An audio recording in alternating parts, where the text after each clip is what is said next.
Hi folks, and we are back once again. You got Mike? Yeah. Deej. Same as last time.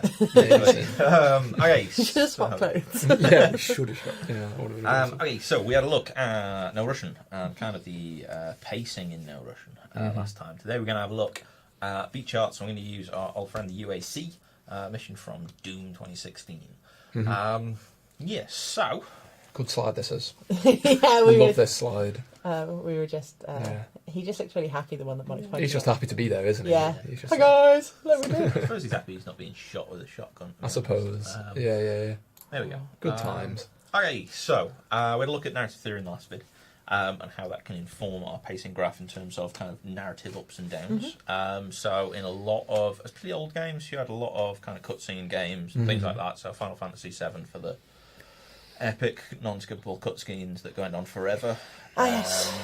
And things like that. And you could actually pace it based on those things. A lot of Final Fantasy kind of fall into the narrative action sort of thing. As what I was saying last time, a lot of newer current games, modern games, I suppose, it all blends Come into a long one way, thing. haven't we, since that? So I'm wondering if it started kind of with the Fallout 2, while there's no cutscenes, there's just things being said at you while you're trying to smash a crowbar into somebody else's house, and Barney's trying to talk to you. Yeah. I think it depends. There's a lot of stuff that comes into this as well. When you're thinking of cutscenes and stuff, you've also got to think about translation and localization. And there's probably it's a lot easier to get dubbing of voices than it is to rewrite everything. Yeah. So if you're looking for global markets, it's worth bearing in mind the production cost when narrative comes in. So it all fits in kind of as well. Like, they look like words. So what we're going to have a look at today is beats, and then how that can affect pacing in a slightly different way. They're kind of a very similar subject, but there's a bit of difference to it. So pacing is the overall sort of intensity in action, while beats is literally what we like to call is epic moments in the game. Or specifically. anytime you go, that's cool. That sort of thing, and then generally it's combat, and then cutscenes or anything else weird like that as well. So anything that is almost a moment of meaning for the player. So not just when they're just walking, although we can put those in as well and just go, well, you do need transitions. You need to get to somewhere, and these things they don't happen by accident as well. No. That's the thing. These are someone has designed this and thought, right, this needs to happen, and then this needs to happen. And in most cases, we'll design the environment to fit it in as well. So that's where you get like decompression chambers and things, and we can actually pull in real world relevance to this. So a lot of times there's a lot of beats in the beginning, and there's usually quite a few beats in the end. And the middle is usually a bit sparser. It's just because the beginning of a mission is always that we need to get a lot of player interest straight in for this kind of thing, what's going on, that kind of thing for it. So often you'll see a lot of stuff packed into that first 30 seconds of the thing, and then, okay, they know what they're doing, let's give them some space to kind of move on for things. If you've got too many beats, it's the same problem with bad pacing. It's just too much. Just let me do the thing. Just let me play. So go look at the last video. That was pacing, and how it kind of works for it. You need peaks and troughs. So as I said, going to have a look at the UAC and the critical path that we had a look at the other week. But we'll have a look at in terms of beats as well. Cool. So the critical path tells us where we've got to go. Beats tells us the steps in between. Kind of where we got to go for it. So you've added a third dimension here, Mike. I've gone voxels for it as well. We'll have a look at those in week 6 tutorials on how to do those. So it just gives us almost a nicer view kind of thing in terms of this as well. I've only done it for the first one. You're not getting it for the rest of the game. It's rather a large level, but it's kind of nice in 3D. As I said, there's a lot of beats in this, so it's quite useful breaking it out. If you kind of try and put beats on one of your bubble diagrams, there's not really enough space. It's going to get very complex doing it, but stick it on here, and with the list you kind of see what's coming on. So Doom starts with that scene. You're on the bed and it's immediately intense and trying to get away from it. So unlike a lot of other games where you start in a safe place, this is straight into the action, get that kill straight away, and then you've got to mow down about 3 zombies or something with that pistol, which, because of how it starts, those two things are quite intense straight away, because there's a big feeling of threat straight off. So if you've just been given the gun and you walk into a room and there's 3 really slow dudes walking towards you, boring, right? But because one's just tried to eat you,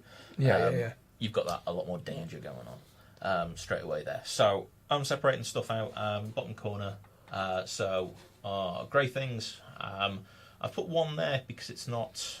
It's part of the narrative experience. We're not pressing buttons or anything like that for it there. So grey is kind of that more cutscene-y, less dewy sort of thing. So I've done it in letters. I forgot the word for letters there. Alphanumerics, no letters. So words today. It's some one of these days. So player start. You've got to kill all the enemies in the room to activate the door. The door doesn't open until you've done it. So we can kind of say that Classic. A is the beat, and then the B. There's nothing really going on there for that because as soon as we open the door, we get a hologram cutscene of what's her name walking around going, "Ooh, this looks a bit dodgy." Yeah.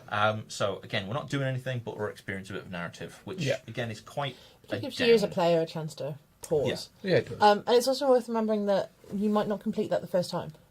Like, you're likely to. You'd have to be especially terrible, but it's not outside of the realms of possibility. I didn't complete it first time because I do that fumbling for I can't remember what to shoot. No, I've been eaten by a zombie. Sure. It's worth remembering that you are designing games for a multitude of players, and that actually you might be really used to doing things, but you might have an entire newbie to something that isn't or hasn't played in ages and can't remember what the things are, and is then going to jump and crouch by mistake, and then it's going to get eaten by a zombie. Yeah.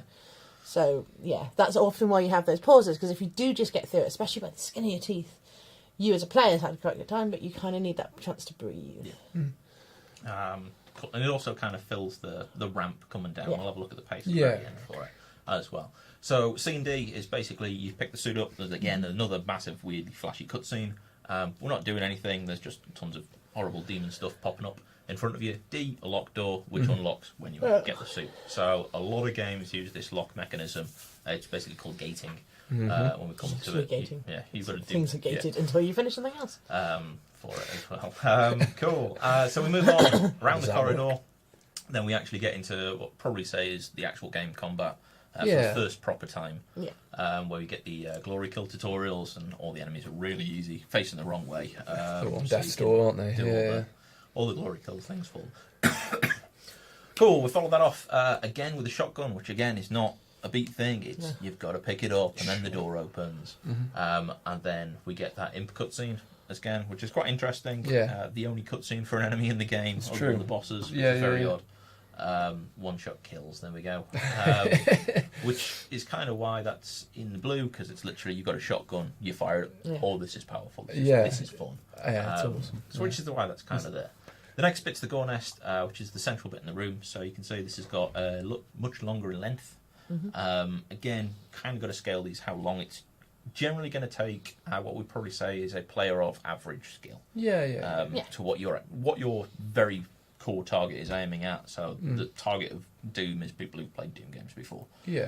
Sort of thing. It may take longer, it may take shorter, it could do whatever, but what you generally reckon is a good amount of time for it. So maybe 2 or 3 times as how long. Again, that could probably scale up a bit more. These are very sporadic. As long as you can look at it and get an idea, because like we've said, this is all about communication, isn't it? Communicating the idea and the analysis. So if you can look at that beat thing down the bottom, this segment of the beat chart, and just be like, right, I instantly know where the main chunks of what the player's going to be doing is there, and it's in H, and everyone who's played the game knows that bit is the first arena bit where it opens up, and it takes a while to do compared to all the other bits. So that's useful, just to see. That's really useful.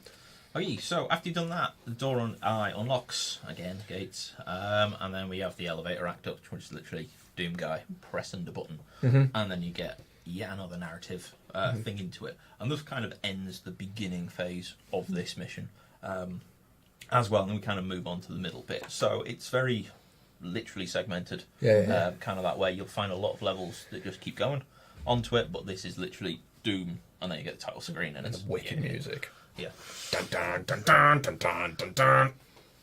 That too. Dun dun dun dun dun. Cool. Okay, so the middle bit. So I've stolen your chart. That's a good-looking map, that is, Mike. For it as well. So we had a look at Critical Path a while ago. I think it was a while ago. These videos are, I don't know. Students saw it, a week, 2 weeks ago. Yep, something like that. So I kind of mentioned here that points N through R on the critical path, but we could expect a player of average skill who's playing the game to actually find this stuff out. So you can go ignore the zombies, ignore the suit upgrade, ignore the enemies, ignore the upgrade drone, and pretty much get straight through. But we actually expect a player to do this. Yeah. Sort of thing. You're not going to get the critical path on your first go. Yeah. You're not going to be 100% on the critical path on your first go. You've always got to... Later on in the levels, those things are a lot more hidden. It's kind of giving you this idea that these are things you might have to go a little bit out of your way to actually find them, so they're not on the critical path. Yeah. But if you played any kind of game like this before, you're going to be primed to that there are going to be things, You'll Who'd have thought that they put, like, secret doors in secret doors? Wolfenstein players. Cool. So again, J is kind of the starting point. It's just transitional. It's basically just showing the player there's no fall damage in the game, and we're outside in Mars, and it's huge. K is the first door, so K is on the critical path because it's a locked door. So again, that's quite a big thing in terms of combat beats. So again, with that, and then L and M, is the door sort of system. Again, there's no combat, it's just walking around. N, again, is probably the first big encounter after that first door. And then O is the upgrade. Again, transitional, we're not doing anything. P, another enemy encounter, this time a bit more taxing to the player. Followed by another upgrade. And then followed by R, which is that kind of, there's tons of different ways around. Yeah, it's bigger. So again, even if they're not on the critical path, they can be considered a beat chart, because that's what we want. We want the player to do. We don't want them to run through everything. Yeah. Cool. So deconstructing these can be a bit tricky if you're a master player at the game, and it's just like, I can finish this level in 2 seconds. It's meant to take half an hour. Sort of thing. So think about what the devs want the experience to be. But it's also, designed in such a way that you can't really get lost. Yeah, it's not like a big open world exploring thing. It's, there's a certain path to it. There's a certain, even if you don't go to everything, you're going to get through. You're not going to get lost. Can you go backwards? You can do. But no one ever does. Because you don't need to, because it's got a forward momentum to your... I'm glad you could, because making these maps had to go backwards a lot. I'm going to tell you. There's a lot of backtracking. Most of the games you've got to choose from are relatively linear, so they should kind of fall into this. There's no kind of section where it's like, and now onto the open world for an hour and combat. Sure. So if you've got something like Sniper Elite or anything like that, then many ways of doing those levels. Oh boy. Cool, so that's the middle bit. And the end bit, again, very short. And in terms of an end, it's literally, you've got 3 steps. You've got transition to the end. It kind of preps you for things are going to happen. That U bit. Because it's all S is combat. T is all kind of combat, isn't it? You're sort of running all over the place. But then, as soon as those doors open and you get to U, it's odd, that bit, isn't it? It kind of stands out because it's all designed and modelled like a sort of long hallway, but there's nothing happening in it. It's all just to sort of cool you down before you hit that endpoint switch in V. It's really interesting. In terms of the ending, you've got literally the transition to the ending, then a massive battle. Now, pretty much picking up everything that you've learned through the rest of the game. Again, it's the first level for it, and then the end switch, which is, I don't think anyone's really had much fun pressing the button at the end of the game. I don't know. I'm done with this. Next. Like that. So this all kind of comes together, and this is where it gets much more interesting. Nice. Kind of as your beat and pacing chart. So some of this is a bit scaled as well, which you will have to do, because that first section, there's a lot of stuff going on in that first section. But in terms of time, minute, 2 minutes, 3 minutes, it's not massive.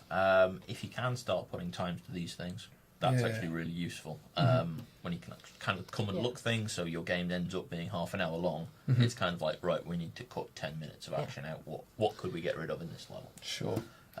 For it as well. But this kind of brings it together and bringing that pacing chart from last time. Basically, all I've done is mapped the heights to the lows for it, and in terms of intensity, this actually works quite well in terms of the whole thing rather than just narrative delivery. But you can do it just for combat, you could do it just for narrative, you could do it in a mixture of both. As long as you make it clear what we're looking at. So it could be a few things put together as well. So obviously, stating the obvious, this is specific. This one is to Doom UAC. Yes. So when they do, when our students look at their own games, then that they've been analysing, we're expecting to see one of these charts, but it won't have the exact same pace. And like the way that Mike's got the beginning, that length, the middle, it maybe double the beginning. You're going to need to make your own judgment calls on this. Yeah, depend on the level and where it sits within the game. This is the very first level for Doom UAC. So if you've done like a level halfway through Halo or something, this might look completely different. Yeah. So I mean, we could go back and have a look at the previous video. This could be considered maybe half of the beginning of the Doom stuff, because the next level kind of introduces quite a lot of stuff as well. So we could do it in that term and have a look in terms of narrative in that structure as well. So a lot of these structures are structures within structures, sometimes within it, even bigger structure if you've got multiple games. So Halo is very big for it, where everything actually fits into the Halo universe. Same with Gears, I suppose. Cool. So I think that's it for kind of this one today. But that's kind of what we'll be expecting in your assignments, kind of that breakdown. Especially use the critical path for it. Just use the same maps. Just add that extra annotation onto it and give us a lovely chart at the end of it as well. Awesome. Cool. I'll see you next time. Bye. Bye.